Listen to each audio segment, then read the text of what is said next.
guys, papakilala ko sa inyo ang aking mga bagong pusa. Ayan guys, may naisip na ako pangalan sa kanila. Dalawa lang naman sila guys eh. Ito, Meet Bianca. Ayan siya guys. Oh, diba? Cute!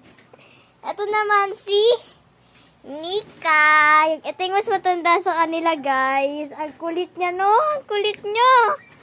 Ayan ang nanay nila guys. Ayan. Yan guys. Tignan natin kung anong lulutuin ni nanay. Yan guys. Magluluto siya ng isda. Yan guys. Yung galunggong. Ayan siya guys. Oh. Yan guys. Meet my pusa guys. This is my pusa. Buntis siya guys. Sabihin ko sa inyo yung mga pangalang anak niya sa susunod kong vlog. Ayan siya guys. Oh. Diba? Ang cute niya din, di ba guys?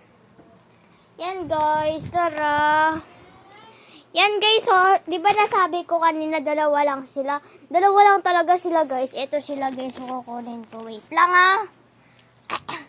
Ayan guys, oh, di ba? Isang 1 month pa lang sila. Hindi pa sila nagtatuman kasi yung birthday nila is April 29. Ay, tama, April 29 kasi May 29.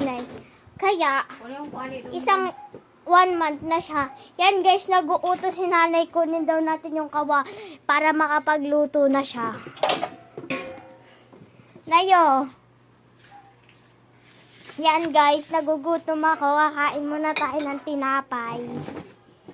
Yan guys. Tara, kain tayo guys. Wait lang guys, kukuha lang ako ng tubig.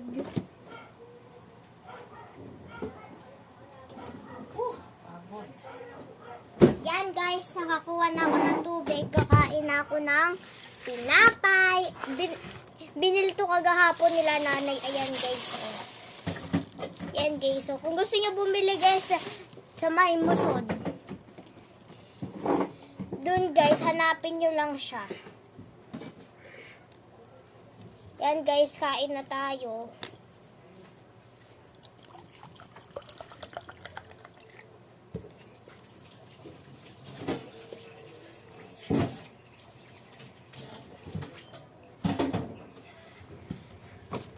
Maya-maya ko na lang guys. Mamaya-maya na lang ako magbibideo. Yung house tour guys. Kain muna ako guys. Nagugutom na ako. Net lang guys ha. Kukunin ko lang kutsilyo. Ay guys, matatapos na tayo. Bye-bye na ulit. Mamaya.